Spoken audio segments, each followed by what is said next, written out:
اللہ وبرکاتہ۔ وعلیکم السلام ورحمۃ اللہ وبرکاتہ۔ سوال، اسلام کے بنیادی عقائد کیا ہے؟ جواب، اسلام کے بنیادی عقائد توحید، رسالت اور آخرت ہے۔ سوال، توحید کا کیا مطلب ہے؟ جواب، توحید کا مطلب اللہ تعالیٰ کو ایک ماننا ہے۔ سوال، رسالت کا کیا مطلب ہے؟ جواب، رسالت کا مطلب حضرت محمد صلی اللہ علیہ وسلم کو اللہ کا رسول ماننا ہے۔ سوال، آخرت کس کو کہتے ہیں؟ جواب، مرنے کے بعد جو زندگی شروع ہوتی ہے اس کو آخرت کہتے ہیں۔ سوال، بنی اسرائیل کا سب سے آخری نبی کا نام کیا ہے؟ جواب، بنی اسرائیل کے سب سے آخری نبی کا نام حضرت عیسیٰ علیہ السلام ہے۔ سوال، کس نبی نے ماں کی گود میں بات کی؟ جواب، حضرت عیسیٰ علیہ السلام نے ماں کی گود میں بات کی۔ سوال، کس نبی کے ہاتھ میں لوہا نرم ہو جاتا تھا؟ جواب، حضرت داؤد علیہ السلام کے ہاتھ میں لوہا نرم ہو جاتا تھا۔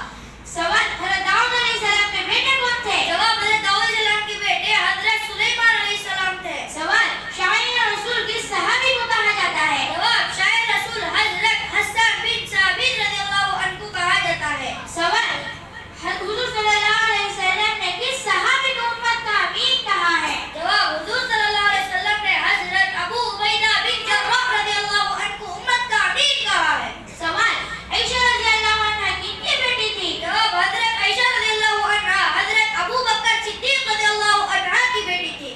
سوال، سیف اللہ اللہ کا تلوار کس صحابی کو کہا جاتا ہے؟ جواب، سیف اللہ اللہ کی تلوار حضرت خالد بن ولید رضی اللہ عنہ کو کہا جاتا ہے۔ سوال، کس صحابی کا نام قرآن میں آیا ہے؟ جواب، حضرت زید بن حارث رضی اللہ عنہ کا نام قرآن میں آیا ہے۔ سوال، حضرت یعقوب علیہ السلام کے بیٹے کون تھے؟ جواب، حضرت یعقوب علیہ السلام کے بیٹے حضرت یوسف علیہ السلام تھے۔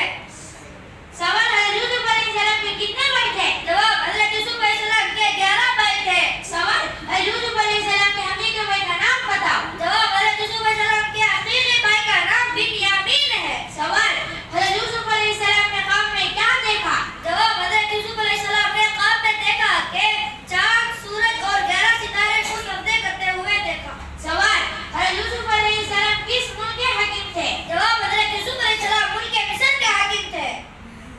السلام علیکم۔ وعلیکم السلام۔